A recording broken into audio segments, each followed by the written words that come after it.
Hello everyone. आप लोगों ने ये शब्द सुने होंगे, top line growth, bottom line growth. आज ये देखते हैं टॉप लाइन ग्रोथ और बॉटम लाइन ग्रोथ होती क्या है। तो मेरे पास ये कंपनी है शंकर प्रोडक्ट्स लिमिटेड। तो इस पर रिसर्च करते हैं कि इसकी सेल्स ग्रोथ अभी इसकी सेल्स है 5,000 करोड़ के पास। ठीक है। अब ये सेल्स का नंबर जो बढ़ता है उसको कहते हैं top line growth. Top line growth मतलब जो सामने से दिख रही है हमें कि उसकी सेल्स में, रिवेन्यू में कितनी ग्रोथ हो रही है। तो वो ग्रोथ के चांसेस अभी कंपनी ने बताए हैं, जैसे कंपनी की कॉन कॉल में, कि इनका टारगेट है अगले 3 साल में वो ग्रोथ करने का ऑलमोस्ट 10,000 करोड़ के आसपास। ठीक है, 10,000 करोड़ से ऊपर की ग्रोथ करने का। वो जो ग्रोथ होगी सेल्स में, रिवेन्यू में ग्रोथ, वो होगी टॉप लाइन ग्रोथ। अब देखते हैं बॉटम लाइन ग्रोथ क्या होती है। बॉटम लाइन ग्रोथ होती है जो कंपनी के अंदर से ग्रोथ हो रही है। तो उसके लिए हम देखते हैं कंपनी का अभी ऑपरेटिंग प्रॉफिट मार्जिन होता है कि जितने का सामान बेचती है उसमें से असली में पैसे कितने आ रहे हैं कंपनी के पास। तो वो है कंपनी का 3%। तो वो मैंने रिपोर्ट्स में भी देखा और उनकी प्रेजेंटेशन में भी देखा, तो वो बैठता है 2.5 से 3% के आसपास ऑपरेटिंग प्रॉफिट मार्जिन।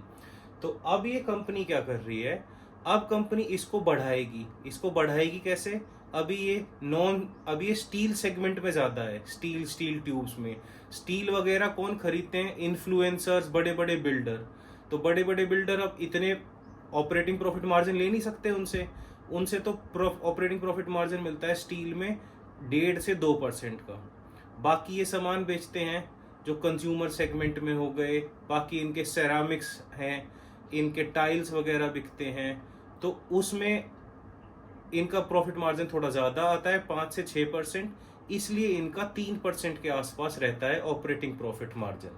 अब ये क्या कर रही है कंपनी, उस सेगमेंट को डाइवर्सिफाई कर रही है कि दूसरे में ज़्यादा है। स्टील ट्यूब वगैरह से जैसे 60 to 70% आता था, और बाकी से जो सेरामिक्स हो गए, जो बाकियों के जैकवार के नलके हो गए, और जैकवार के पॉट्स हो गए, टॉयलेट पॉट्स होते हैं, और बाथरूम की बहुत एक्सेसरीज होती हैं, तो उसमें एडिशन डाल रही है। तो अब धीरे धीरे वो किस तरफ करने की कोशिश कर रही है कि कंज्यूमर को टारगेट कर रही है डायरेक्ट, इन बजाय इन्फ्लुएंसर्स को बेचेगी वो, पर वो कंज्यूमर को टारगेट कर रही है। अब कंज्यूमर को टारगेट करने का मतलब क्या हो गया कि ये जो फैशनेबल टाइल्स होती हैं, ये कंज्यूमर आएगा, देखेगा इनके वेयर हाउसेज में, और इनकी शॉप्स में बहुत अच्छे अच्छे शॉप्स बना रखे हैं इन्होंने, और वहाँ पर देखेगा, पॉट्स देखेगा कि भाई ये जैकुआर के जो टैप्स होते हैं वो हाई क्वालिटी, प्रीमियम क्वालिटी होते हैं,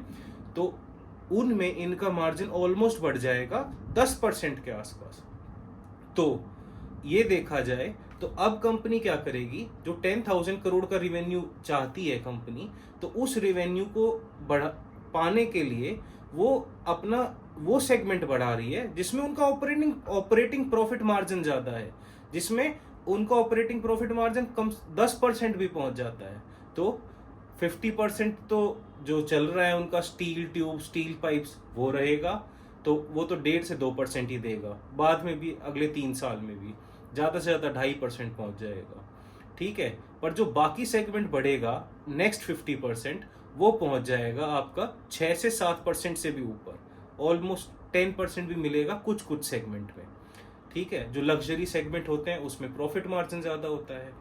तो इसलिए कंपनी क्या कर रही है, कंपनी अब ऑपरेटिंग प्रॉफिट मार्जिन बढ़ा देगी अपना नीचे से 3 से ऑलमोस्ट बढ़ के, अगर 5% हो जाता है अगले 3 साल में, तो फिर उस ग्रोथ को कहते हैं, वो क्या है, वो मैनेजमेंट ने खुद काम किया, खुद सेक्टर ढूंढे, खुद अपना, कि वो कहते हैं ना, जो अच्छी मैनेजमेंट होती है वो ढूंढती है कि कहाँ से पैसा ज्यादा कमाया जाएगा। ठीक है, इसको कहते हैं बॉटम लाइन ग्रोथ। ठीक है, तो ये ऑपरेटिंग प्रॉफिट मार्जिन बढ़ेगा, उसको कहेंगे बॉटम लाइन ग्रोथ, और टॉप लाइन ग्रोथ कहेंगे जो सेल्स बढ़ेगी, क्योंकि सेल्स तो क्या है, ओवरऑल दिखती है लोगों को कि भाई सेल्स बढ़ गई है, इतनी हो चुकी है। तो यही बताना था मुझे, टॉप लाइन ग्रोथ और बॉटम लाइन ग्रोथ क्या होती है, क्योंकि हम ये वर्ड्स तो सुनते हैं टॉप लाइन, बॉटम लाइन, पर हमें पता नहीं होता इनका मीनिंग, एक्चुअल मीनिंग क्या है। तो यही था आज के लिए, धन्यवाद।